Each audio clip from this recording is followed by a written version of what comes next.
El huracán María ha dejado al menos 2 muertos en su paso por el Caribe, antes de llegar a Puerto Rico.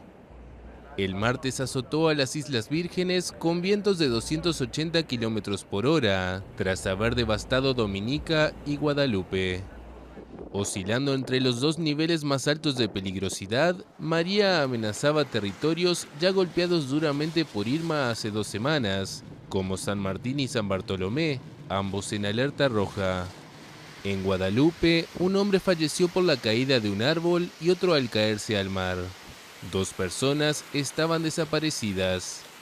Dominica tenía todas las comunicaciones cortadas desde la noche del lunes, y los equipos de rescate no habían podido llegar por el mal clima.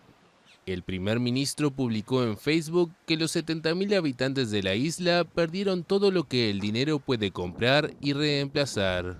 En Puerto Rico, los habitantes se aprovisionaban de productos de primera necesidad y trataban de proteger sus hogares y negocios.